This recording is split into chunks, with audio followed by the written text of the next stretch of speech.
Oh, hey, sorry, I didn't see you there. Welcome to another edition of the Vacation Voyagers. I am Heath. We are doing another ship review on my IMO series, and this ship is going to be the Carnival Freedom. So, without further ado, let's get this ball rolling right now.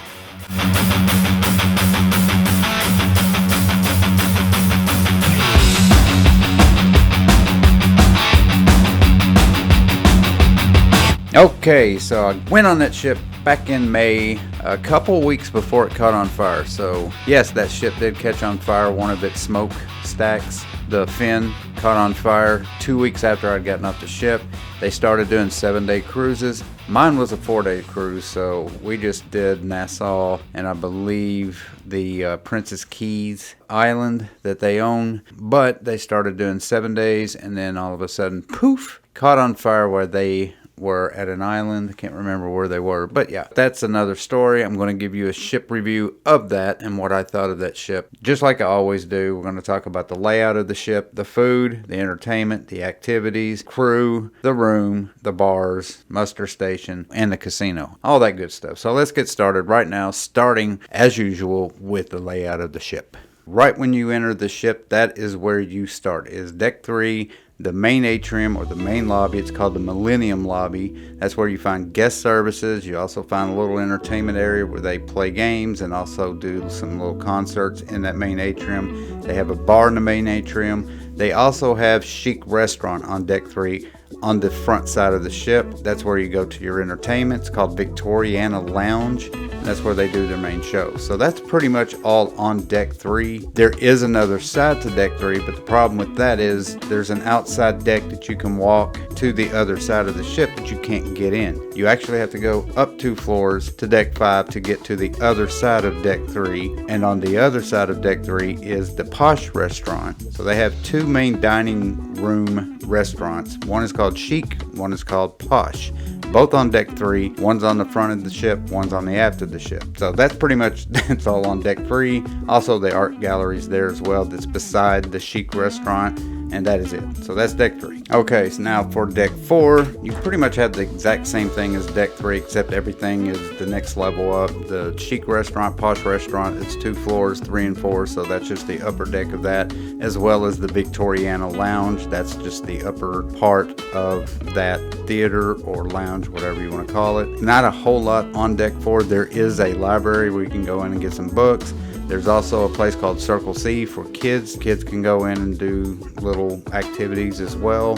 And there's also O2 on the front end of deck 4 as well. And again, the same thing. You cannot get from one side of the ship to the other. On deck 4, you have to go up to deck 5 to get to the other side. Deck 5 is your main deck on that ship as far as getting from one place to another. Every time you need to get from one side of the ship to the other, with the exception of your room decks, you need to get on deck 5 to get from the front of the ship to the aft of the ship. Deck 5 is nothing but a promenade. They name each one of their decks, but I just call them by their numbers because that gets confusing when you try to name the actual deck that they name. So deck 5 is also part of the Victoriana Lounge. It's actually 3 decks, 3, 4, and 5.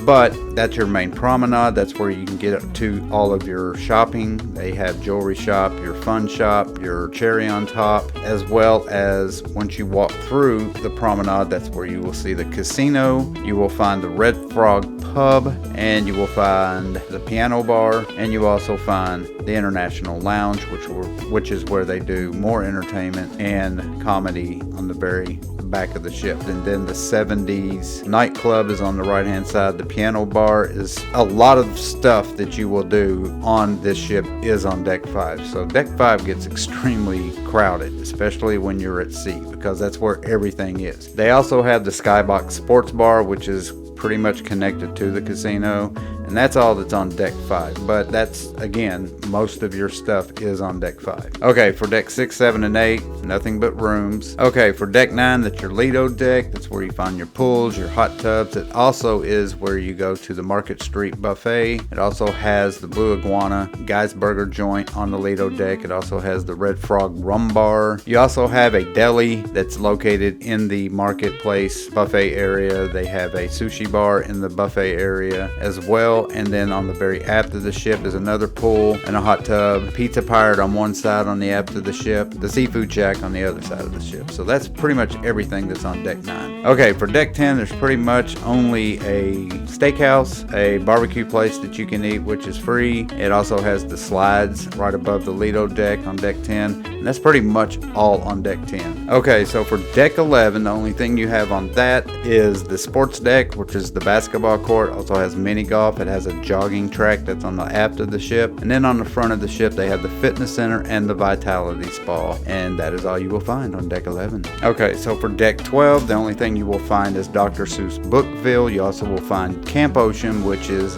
kind of an indoor and an outdoor place for kids to play. And then on deck 14, the only thing you will find on there is the Serenity deck for people to lay out at the very top of the ship, as well as the entrance to the water slides. So that's pretty much everything that's on the ship. Now, when I first got on the ship, your entrance again is on deck 3. You get into the main atrium. As I started walking around trying to get myself familiarized with the ship, I quickly realized that you cannot get from one side of the ship to the other. If you want to get to the other side, the only way you can get to it is to go to deck 5, go across, and then go back downstairs. Now, deck 5 is pretty much where everything is, but the downfall of that is that's where all the traffic is going during your whole cruise. Everybody's going up and down deck 5. That's where all your entertainment is. It's where the casino is. That's where the shops are. So it gets really overloaded with people. Not really any more decks than deck 5 to be able to really do a whole lot of stuff on. You can go to the main atrium and watch entertainment and stuff there, but for the most part, deck 5 is highway traffic, or 5 o'clock traffic, I don't know what you want to call it, but that's where everything is on deck 5. It took me a day to really get acclimated with the ship, to figure out where everything was. Now, the ship's not huge, so it didn't take forever to get from one side of the ship like bigger ships are, but at the same time, it was a little bit, confusing to get around that ship. That was the only downfall as far as the layout was concerned. The other thing is the ship was super weird. It felt like that ship was built in the 1980s. It had this 1980s feel to it, like all of the decor and all of the colors. Super dark ship. All the colors were dark. The lighting was dark. They had fiber optics for all of your signs, so you had to really pay attention to where you were. It was just weird. It felt like an 80s ship. Other than that, the layout of the ship, everything else was pretty much easy to get to. Lido deck was small. They did have 2 separate pools on the aft and in the middle of the ship. And then their deck, the way that was laid out, it was laid out in steps instead of it being just one big, open deck area. It was unique. I don't know if that's a good thing or bad thing because I don't lay out. Okay, so after that confusing layout of the ship, I confused myself. I'm trying to explain the layout of the ship and I got myself confused. So now let's talk about muster station and also embarkation, debarkation of this ship. Muster station, the muster station was easy. What wasn't easy was finding where my muster station was. I was H, and they told me where H was and told me to go outside and take off on one side of the deck. I did. I missed my letter on the top of the floor. As a matter of fact, I filmed myself walking by my muster station as I was looking for it. So that was just my dumb fault. But the muster station, as usual, is super easy. You get over there, you sign in, they put on a life jacket, you're done, case closed. Embarkation was pretty easy. Not a whole lot of people on the ship, so didn't take a whole lot of time to get from the port onto the ship, so that was pretty good too. Debarkation was awful. So how they did debarkation was the first people they let off was people who had platinum status or whatever the big status is for Carnival cruisers. That took forever.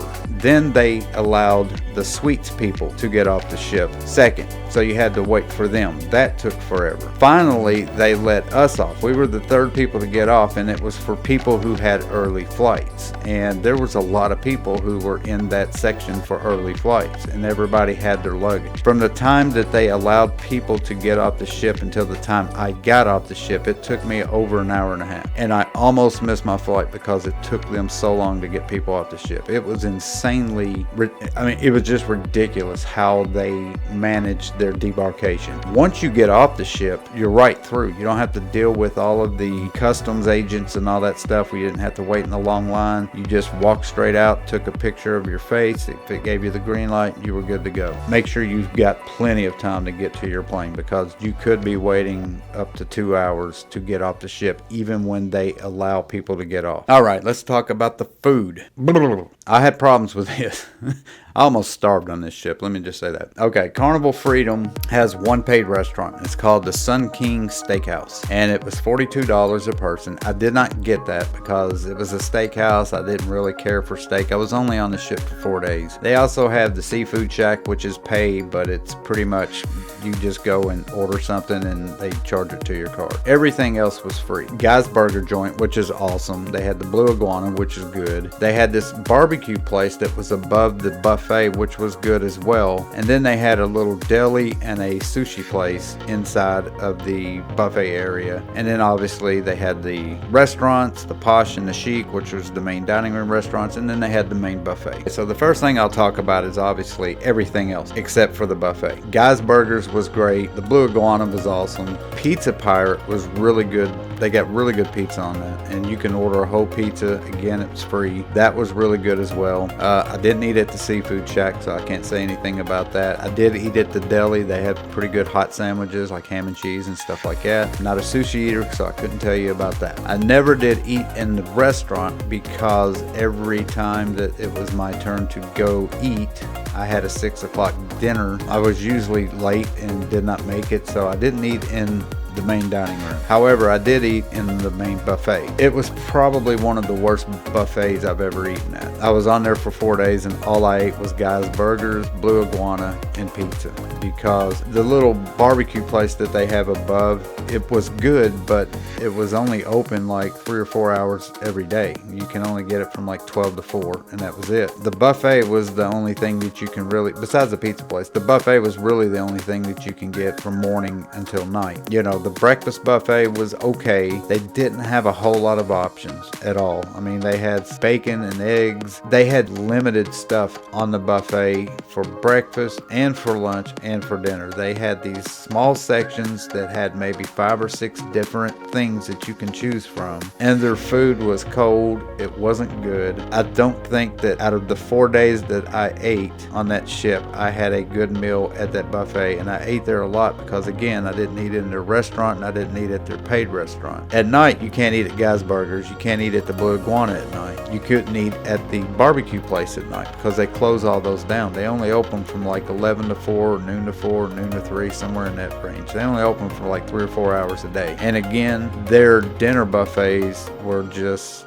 it was just bad. I cannot say it was good. I just couldn't eat it because either the food was cold, it was dry, it just did not taste good. There was one night where it was okay, but for the most part, it was very disappointing. Let's just say that. Pizza Pirate saved me, Guy's Burger saved me, and Blue Iguana saved me. Because if they didn't have those, I'd have starved to death on that ship, because their buffet was just that bad. So that's pretty much all I can tell you about their food.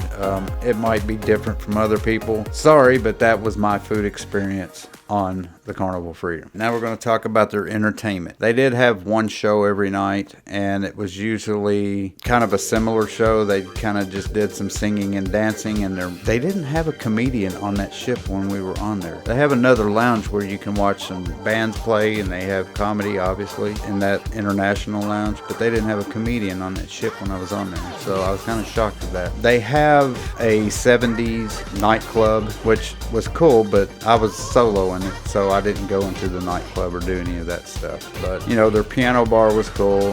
The setup in the piano bar was really nice. But their main shows, they had 3 of them. Same cast members doing 3 different shows. They were all pretty similar shows. They were just kind of different versions of those shows. Basically just sang songs and kind of danced around. So their entertainment was alright. It wasn't the greatest I've seen, but, you know, it was just kind of, it was okay. They did have a Deal or No Deal. They had bingo, pretty much like a game night for one of the nights. So their entertainment was, I'd say, right there in the middle. They didn't have any deck parties or anything like that. So I will say that I did enjoy the trivia, which I never really talked about, but they had a guy on there that did all of the trivia. They had to at least had 50 trivia games on that cruise for the 4 days, because every 30 minutes they had a different trivia. And it was actually the first time I won a ship on a stick.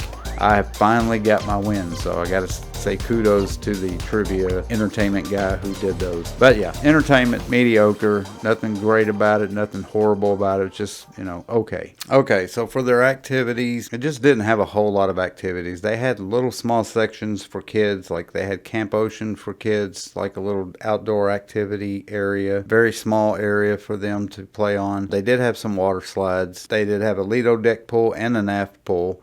But for some reason, the lido deck pool was closed 2 of the 4 days we were on the ship. And I don't know why it was, but it was. And it was both times it was where we were at port. The aft pool got super crowded a lot because there was really the only place that you can go swimming when we were at port. Other than that, they had a mini golf course on the very top of the ship, and the wind blew so hard that you couldn't play mini golf at all. There was no shield to keep those balls from taking off and rolling off of the golf course. The little mini golf course was basically just flat artificial turf and a hole. Nothing major about that either. The basketball court was exactly that. It was just a basketball court, and it had like this weird atrium window where the basketball court was. They did have an O2 room for teenagers that had some video games and stuff. Then they had another room called Circle C for the younger kids that had TVs and some games and stuff. They had Dr. Seuss Bookville, which had some toys and places for kids to read books and stuff like that. And that's pretty much it. They did have pool tables and ping pong tables, but again, they were outside. They were up at the very top of the ship, and you couldn't play either one because the ball would take off. The pool table would, the balls would roll to one side or the other. So now their fitness center was weird too, because they had their fitness center and their spa. And as I was filming for the ship tour, I could not find the fitness center, and I had a map and everything, could not figure out how you got into the fitness center. And I finally figured it out. You have to actually go through the men's and women's locker room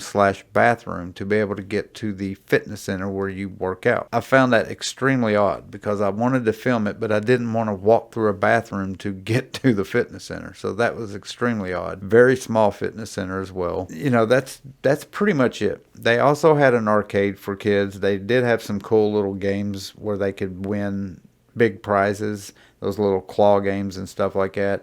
Not a whole lot of arcade games. They had one air hockey table. That was pretty much it. So their activities wasn't a lot, but again, since it's a smaller ship, they only had so much that they could put on there. Okay, so now we're going to talk about the casino. And I've been dreading talking about the casino because I know it sounds like I've just had a horrible time on this cruise. I really didn't. The cruise was okay. It wasn't my favorite cruise. It wasn't the worst cruise I've been on. But that casino was the worst casino I've ever been in my life.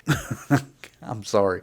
It was awful. And it wasn't just the fact that I never hit anything in that casino the 4 days I was on that ship. That's the first time I've ever been on a Carnival cruise where I never hit anything. I mean, ever hit anything. I talked to other people who played in that casino that I saw throughout the cruise who was playing as well. Nobody hit anything on that ship. It was actually shocking to me because, like I said, I've been on a lot of Carnival cruise ships, and usually their casinos are good.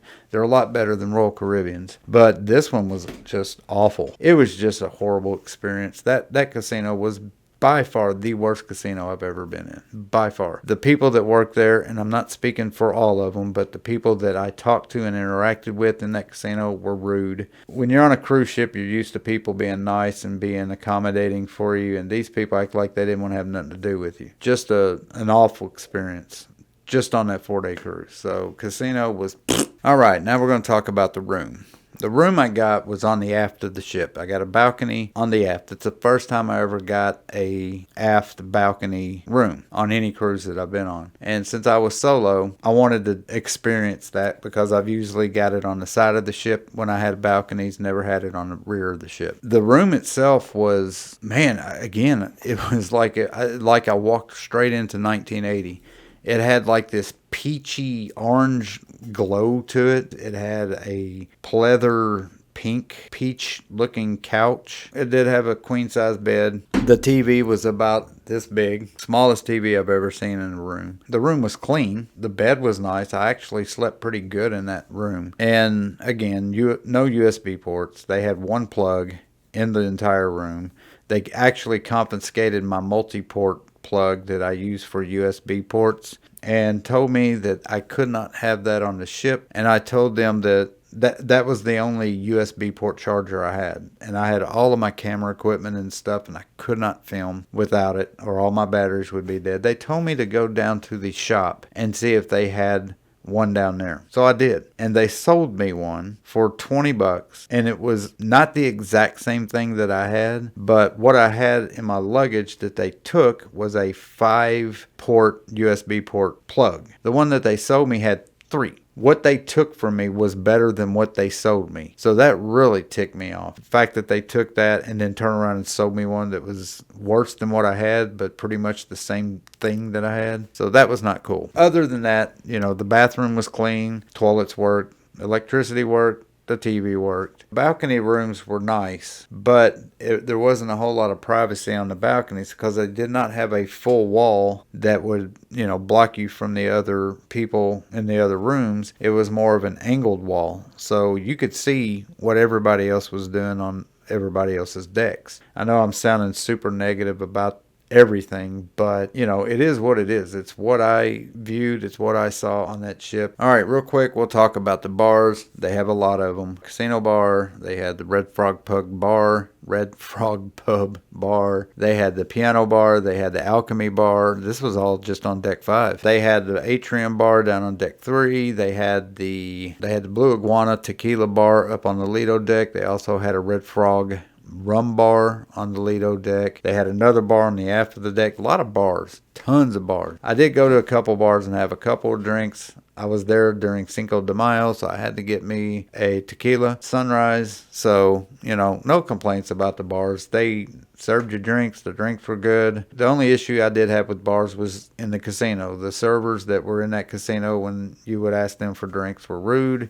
They took forever. They acted like they didn't want to deal with you. They were just not the nicest group of people that I've dealt with. And that was just in the casino. Other areas that I dealt with, they were fine. I didn't have any issues in those bars and stuff. But really the only place I did drink was the casino because it was free. So finally, we'll talk about the crew. Not a whole lot of negative to say about the crew. My room steward was awesome. Absolutely great. I mean, I can't stress enough how great these room stewards at every ship that I've been on, they just seem like it's probably some of their best employees are those room stewards. And this guy was no different. He made sure my room was clean. He knew what time I got up. He knew what time I got back. He knew when to clean my room. He's very friendly, always making sure that I had everything I needed. My room was as clean as it could possibly be. The rest of the crew, not a big fan of the buffet people as well because they were kind of rude. Obviously, the casino crew was the worst I've ever seen in a casino. The guy who did the entertainment as far as the trivia is concerned and the games were concerned on the ship throughout that cruise was awesome as well. He was very good at what he did. He kept it very entertaining. The crew, again, pretty decent, especially, again, the activities guy and my room steward were just awesome. All right, so let's rate this ship. Let's rate everything one by one, starting with the layout of the ship. So layout of the ship, I'll give a 7 out of 10.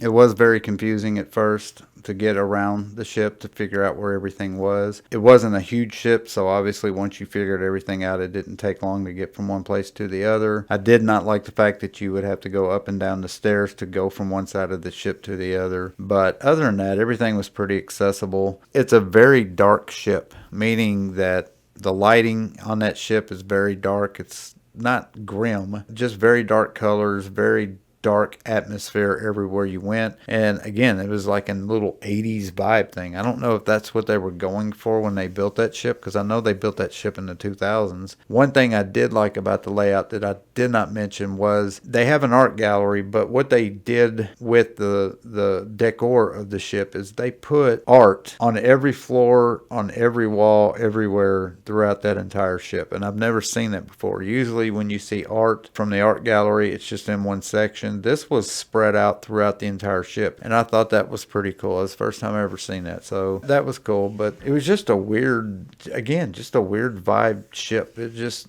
again, I felt like I was in the 80s. I don't know how else to explain it. So 7 out of 10 for the layout. Muster station first. Muster station, 10 out of 10. I can't believe I couldn't figure out how to get to my muster station, but I couldn't. Once I finally did, it took 10 seconds. Muster station drills are the easiest in the world right now, so keep up with that. Embarkation, debarking, Embarkation, however, I give a 5 out of 10 because embarkation I would give a 10 out of 10. Debarkation I would give a 0 out of 10. Divide in two, you get 5 out of 10. Debarkation was awful. I mean, absolutely awful. It took us an hour and a half to get off that ship once they allowed people to get off the ship. And the people who were on the ship did not care if you had a late plane, late whatever. They would not let you off that ship until they called your group out. And it made a lot of people mad. Once we got off the ship, went from the ship straight out to the road. I mean, it took no time. Probably the worst debarkation I've ever had to deal with on any ship. Okay, so for food, oh boy,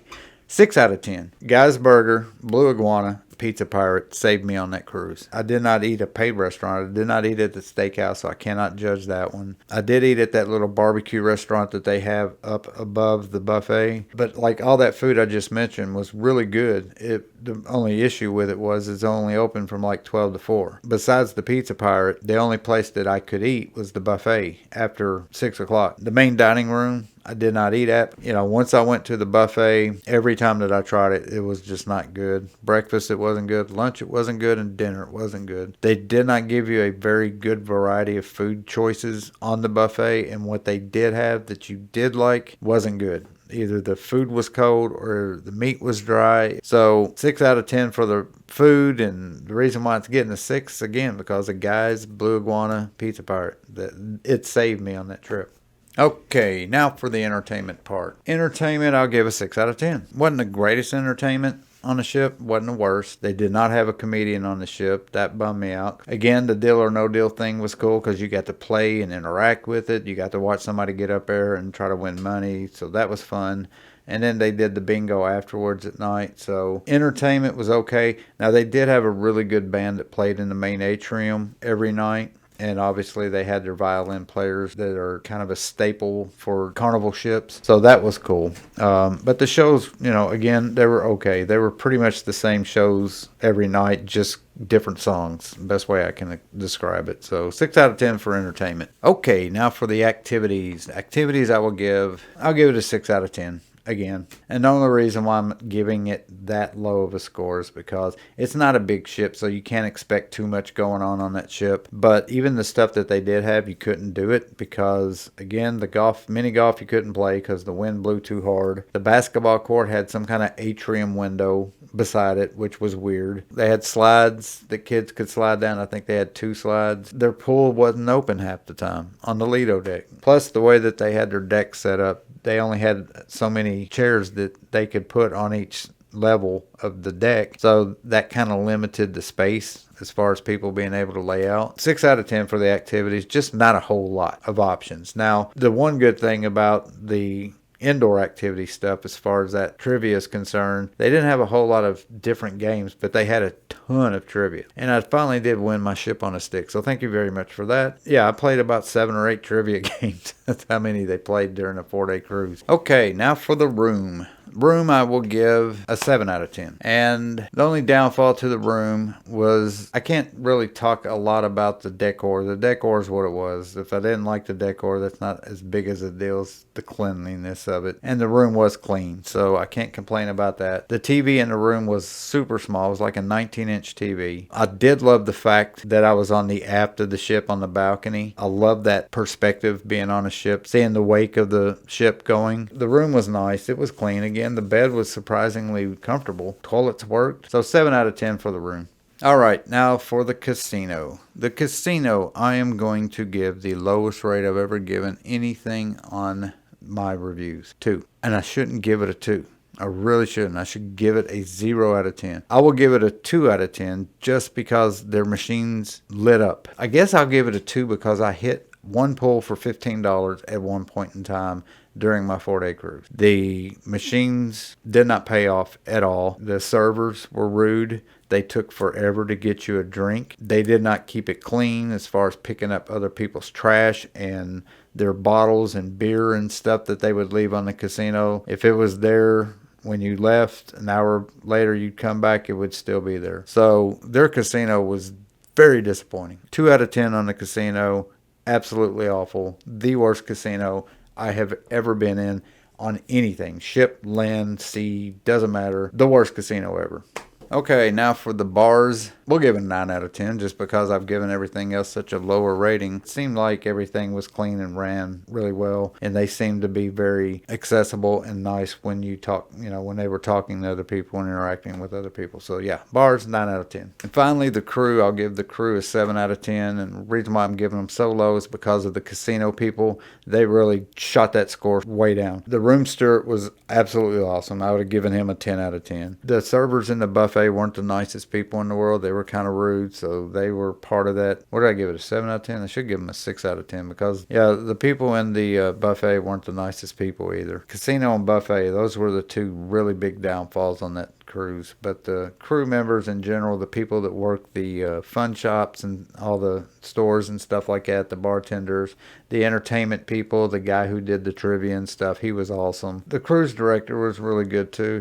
He seemed like a personable guy, a nice guy. He was really good interacting with people. So okay, so finally the overall view of the ship review. What am I going to give it? I'm going to give it a 6 out of 10. The cruise itself, I enjoyed it, and I know that sounds hard to believe, as negative as I've been. I feel like I've been so negative about it, but again, I'm just trying to give you guys the most honest review I can give. And it was my experience. It might have been something totally different from other people. Some people might have thought that food on the buffet was the greatest food they've ever eaten. I can't speak for other people. I can only tell you my honest opinion on that ship. It's not the worst cruise I've ever been on, but it's certainly not the best. I haven't been on a ton of Carnival cruises, not as much as I've been on Royal Caribbean, but usually when I'm on a Carnival ship, I'm always thought highly of their casinos and the people who work in the casinos. Not my favorite cruise. It wasn't the worst cruise. It was just an okay cruise. Would I go back on that ship?